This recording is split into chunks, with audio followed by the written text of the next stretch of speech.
Wis meh rahina sumubang Hyang Aruna kadinetraning uga rapuh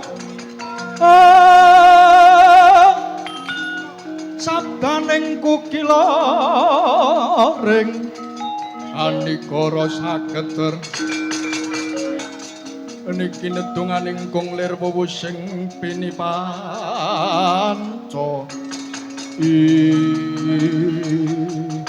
duh ingkang ngukir jiwaraganing Surya Putra keparenga kula ngaturaken sembah pangabekti ingkang pungkasan duh Kanjeng Ibu kula pun Surya Putra ingkang sowan Kanjeng Ibu.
Wong Sigit Basukarna.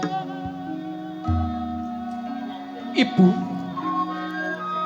pancen boten maiben jejereng ibu boten badhe tegel wantala anapai lampahan putranipun samya dredah minggahing Pancabakah yakta sekedhah mapan jejeking adil satra judatan bancindhe ban siladan marma kaya mengkono karna ayo kongsi luput ing pamira Pak Karna paran papaning nista madya miyang utama dimen manggih rahayu manunggala lan para kadang Pandhawa Karna. Ibu adeg-adeg ing satra menika kedah kula tuwak supados datang singlar saking angger unggering kautaman. Basukarna mboten badhe ngoncati prasetya awit namung sarana mikulaken kalujahanipun diri pribadi. Laku jantraning kodrat dening Sang Maha Dalang tetela mboten badhe lepat Ibu, tetela mboten badhe lepat.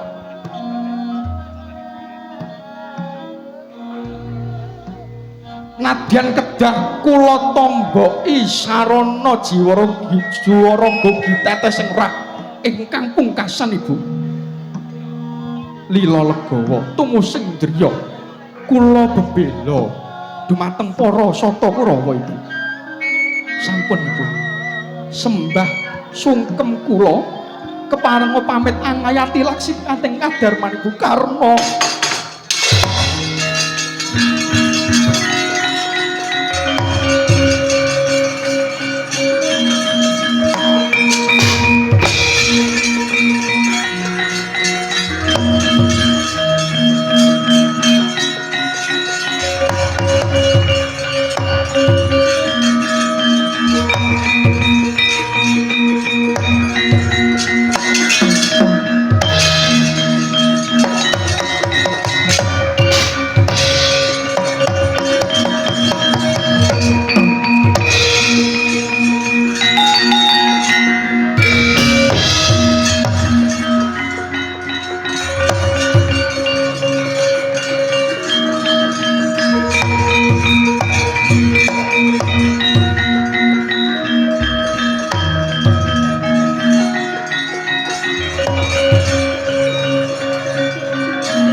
Putu Prabu.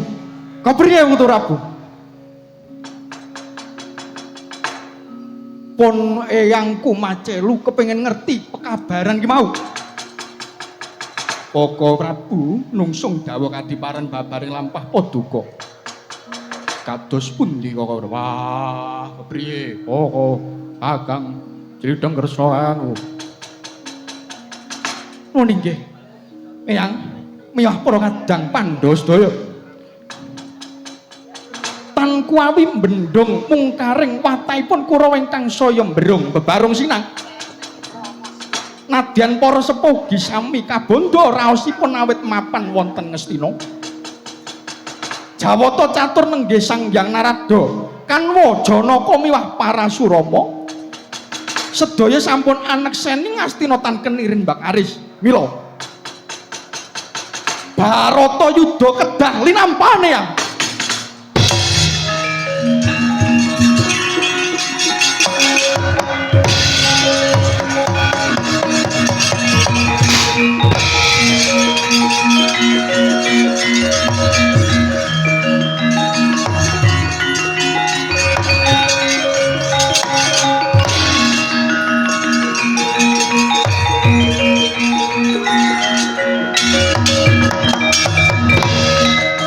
Sampun lunas jejibanipun Sang Duta Minulya.